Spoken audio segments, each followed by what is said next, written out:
بسا اوقات بہت سی محنتوں کا نتیجہ انسان دیکھتا ہے کہ ضائع چلا گیا. میں نے 10 سال محنت کی، حاصل کوئی نہیں نکلا. یہ ثمرات کیا ہیں؟ محنتوں کے ثمرات کا ضیاع. کوشش آپ نے کی، قسمت کی خوبی دیکھیے، ٹوٹی کہاں کمن، 2-4 ہاتھ جب کے لبے بام رہ گئے. Be prepared.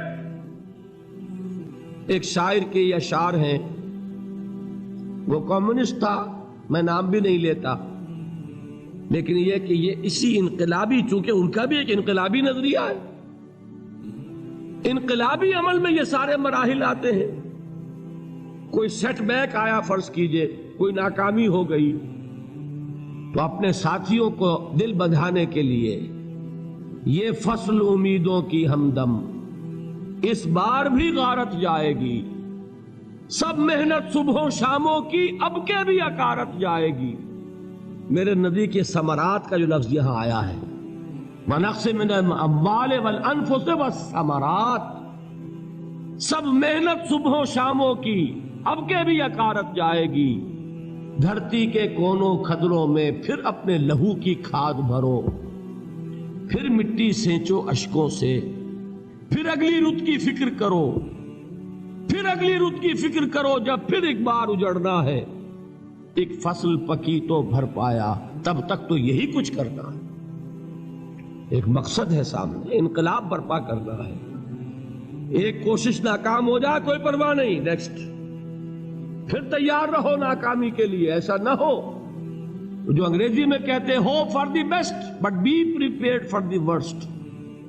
ایسا نہ ہو کہ دوسری مرتبہ ناکام ہو کے بددل ہو جاؤ، تمہاری ہمتیں جواب دے جائیں. نہیں، پہلے سے تیار رہو کہ دوسری مرتبہ بھی ناکامی آئے تو آئے، لیکن جب تک کہ کامیابی حاصل نہیں ہوتی ہمیں یہ کام کیے چلے جائیں. دیکھیے سیرت میں آیا کہ نہیں یہ واقعہ. بدر میں مسلمانوں کو فتح ہوئی تو احد میں زک پہنچی کہ نہیں؟ 70 صحابہ شہید ہوئے کہ نہیں؟ اگر ان کی ہمتیں جواب دے جاتی تو گاڑی کیسے چلتی آگے؟ تو فرمایا وَلَنَبْلُوَنَّكُمْ بِشَيْءٍ مِّنَ الْخَوْفِ وَالْجُوعِ وَنَقْصٍ مِّنَ الْأَمْوَالِ وَالْأَنفُسِ وَالثَّمَرَاتِ. ہم تمہیں لازم آزمائیں گے، خوف کی کیفیت سے، فقر و فاقے کی کیفیت سے، بھوک سے، جان کے نقصان سے، مال کے نقصان سے، محنتوں کے حاصل کے ضائع ہو جانے سے. وَبَشِّرِ الصَّابِرِينَ، اور اے نبی بشارت دیجئے صبر کرنے والوں کو. الَّذِينَ إِذَا أَصَابَتْهُمْ مُصِيبَةٌ، وہ کہ جب ان پر کوئی تکلیف آئے، کوئی مصیبت آئے، کوئی آزمائش آئے، قَالُوا إِنَّا لِلَّهِ وَإِنَّا إِلَيْهِ رَاجِعُونَ، وہ یہ کہیں کہ ہم اللہ ہی کے ہیں، اللہ ہی کی طرف لوٹ جانا ہے. یہ وہی انداز ہے جو میں نے فارسی کا شعر سنایا تھا آپ کو کہ سرے تسلیم خم ہے جو مزاج یار میں آئے. وہ ہمارا مولا ہے، ہمارا آقا ہے. اگر اسے یہی منظور ہے تو ہمیں بھی یہی منظور ہے. میں نے تسلیم و رضا کی بات کی تھی نا، آپ کو کچھ شعر سنائے تھے. ایک شعر اور سنیے، اور یہ کس کا ہے؟ محمد علی جوہر کا. ایک مرتبہ جیل گئے، ان کی ایک بیٹی جوان بیمار ہوئی، فوت ہو گئی. باہر چھوڑا انگریز نے، جاؤ بھائی دفن کر دو بیٹی کو. دوسری مرتبہ جیل گئے، دوسری جوان بیٹی اسی مرض میں مبتلا ہوئی. اب یہ جیل میں ہے، خبر پہنچی کہ دوسری بیٹی کے اوپر بھی اسی مرض کا حملہ ہوا ہے. ایک نظم لکھی ہے جس کا آخری شعر یہ ہے، تیری صحت ہمیں منظور ہے لیکن اس کو نہیں منظور تو پھر ہم کو بھی منظور نہیں. یہ ہے، جب تک یہ کیفیت نہ ہو اس میدان میں آدمی ثابت قدم نہیں رہ سکتا کہ میرے رب کو اگر یہ منظور ہے تو یہی مجھے منظور ہے، اور تیری صحت ہمیں چاہیے تو ضرور، لیکن ہمارے رب کو منظور نہیں تو ہمیں بھی منظور. راضی برضائے رب. وَبَشِّرِ الصَّابِرِينَ الَّذِينَ إِذَا أَصَابَتْهُمْ مُصِيبَةٌ قَالُوا إِنَّا لِلَّهِ وَإِنَّا إِلَيْهِ رَاجِعُونَ. نہ شود نصیب دشمن کے شود ہلاک تیغت، سرے دوستہ سلامت کے تو خنجر آزمائی۔ اولئک علیہم صلوات من ربہم ورحمہ، یہی ہیں وہ لوگ جن پر ان کے رب کی طرف سے عنایتیں ہیں اور رحمتیں ہیں۔ وَأُولَٰئِكَ هُمُ الْمُهْتَدُونَ، اور یہی ہیں وہ لوگ جو کامیاب ہونے والے ہیں، ہدایت پانے والے، ہدایت یافتہ۔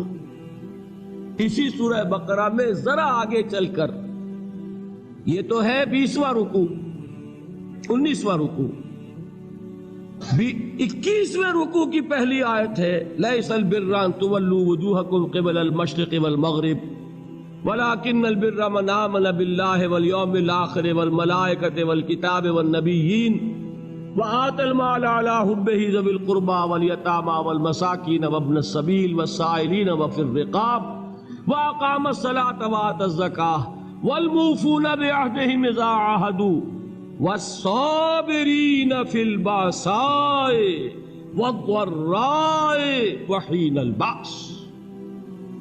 اب یہ آیت جو ہے سورۃ العصر میں جو مضامین آئے تھے سارے اس میں موجود ہیں۔ وہاں ایمان کا لفظ آیا، یہاں 5 ایمانیات کی تفصیل آ گئی، اعمال کی تفصیل آئی، اور آخری بات وہاں کیا ہے وَتَوَاصَوْا بِالصَّبْرِ، اور یہاں کیا ہے والصابرین فی البأساء والضراء وحین البأس، اور صبر کرنے والے، اصل نیکی ان کی ہے جو صبر کریں، کس میں؟ جنگ کے وقت، ضرائے، بأسائے، بأسا کہتے ہیں فقر اور فاقہ، واحد آئے گا باس تو اس کے معنی جنگ، اور باسا جمع میں آئے گا تو فاقہ، فقر، بھوک، اور ذرائے جسمانی تکلیف، ضرر، جسمانی تکلیفوں میں صبر کرنے والے، فقر اور فاقے میں صبر کرنے والے، اور جنگ کے وقت صبر کرنے والے۔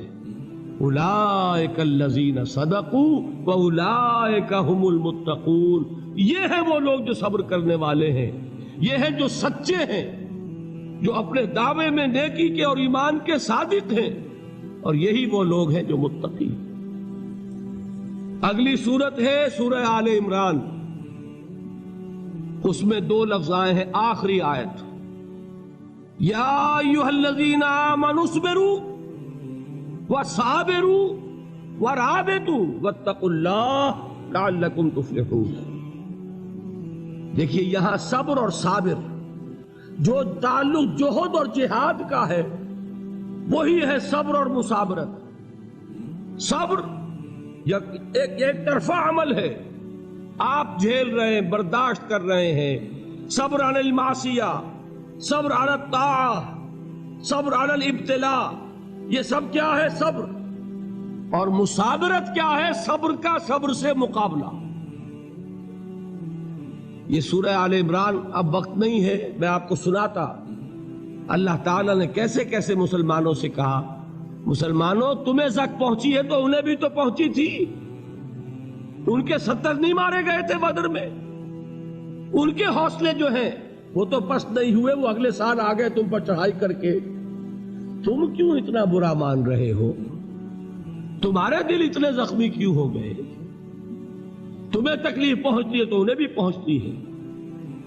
اپنی غیرت جو ہے ہمیں ذرا اس کا جائزہ لینا چاہیے۔ لوگ باطل نظریات کے لیے کتنی قربانیاں دے رہے ہیں، لوگ باطل چیزوں کے فروغ کے لیے کتنی محنتیں کر رہے ہیں۔ جیسا کہ میں نے ابھی کہا تھا، اسی غیرت کو چیلنج کرنے کے لیے، ذرا آپ کی حمیت دینی کو جوش دلانے کے لیے، قادیانی نوجوان کتنی تعداد میں اپنے آپ کو دین کے لیے وقف کرتا ہے، اور آپ کتنے نوجوان ہیں جو اپنے آپ کو دین کے لیے وقف کرتے ہیں، اور ہوں وہ کھاتے پیتے گھرانوں کے لوگ۔ یہ نہیں ہے کہ اگر کوئی اور کام نہیں کر سکتا تو پھر یہ ہے کہ وہ دین کے کام میں لگ جائے۔ باصلاحیت لوگ، کھاتے پیتے لوگ، ذہنی استعداد رکھنے والے لوگ، اونچے گھرانوں کے لوگ، وہ وقف کریں اپنے آپ کو دین کے لیے۔ اس کے بغیر کیسے باہر آ جائے گی، کیسے رونق آ جائے گی؟ تو دنیا میں باطل نظریات والے جو ہیں یہ بات کہی گئی ہے مسلمانوں، تم اگر توحید کے لیے لڑ رہے ہو، دیکھتے نہیں ابو جہل کو، اس نے گردن کٹوائی ہے شرک کے لیے، شرک کے لیے گردن کٹوائے، اور تم توحید کے لیے گردن کٹوانے کو تیار نہ ہو۔ اس نے گردن کٹوائی کہ نہیں کٹوائی؟ اور کس طرح کٹوائی ہے؟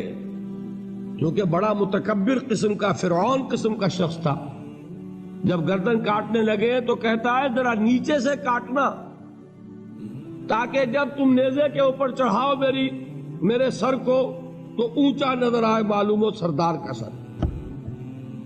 وہ بدبخت مرتے ہوئے بھی جو اس کی کیفیت تھی نا، اس کو ذہن میں رکھیے۔ تو یہ اس لوگوں نے قربانیاں دی، جانیں دی، تو فرمایا اگر تم ان سے زیادہ قربانی نہیں دو گے، جو نوٹ کر لیجئے اس کو، مجرد اگر حق کو غالب کرنا اللہ کے ذمے ہو تو آنے واحد میں غالب کر دے گا، تمہیں تکلیف ہی دینے کی ضرورت نہیں۔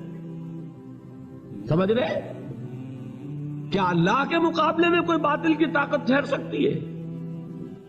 یہ تمہارے ایمان کا امتحان ہے، یہ تمہارے خلوص کی آزمائش ہے، یہ تمہارے امتحان کا ثبوت درکار ہے کہ اللہ تعالیٰ دیکھنا چاہتا ہے تم اس کے لیے اپنی جانیں قربان کرنے کو تیار ہو کہ نہیں، تم اس کے لیے تن من دن لگانے کو تیار ہو کہ نہیں۔ اور یہ جان لو کہ اگر کفار اور مشرکین اور ملحدین اور باطل نظریات والے وہ جو کچھ قربانیاں اپنے باطل نظریات کے لیے دے رہے ہیں، ان سے زیادہ اگر تم نہیں دو گے تو حق غالب نہیں ہوگا۔ انہوں نے جو صبر کیا ہے اپنے باطل نظریات پر، اگر تم اس سے زیادہ صبر کا ثبوت نہیں دو گے اپنے اس حق پر تو حق غالب نہیں ہوگا۔ اس لیے فرمایا یا ایھا الذین آمنوا اصبروا وصابروا، نہ صرف یہ کہ صبر کرو بلکہ صبر میں اپنے دشمنوں سے آگے نکلو، ان کے صبر سے بڑھ کر صبر کرو۔ وَرَابِطُوا، مرابطہ کہتے ہیں چوکس رہنا، ہوشیار، پہرا دو، ایسا نہ ہو کہ دشمن جو ہے غفلت میں تمہارے اوپر کوئی حملہ جو ہے کر بیٹھے۔ وَاتَّقُوا اللَّهَ، اور اللہ کا تقوی اختیار کرو، لعلکم تفلحون، تاکہ تم فلاح پاؤ۔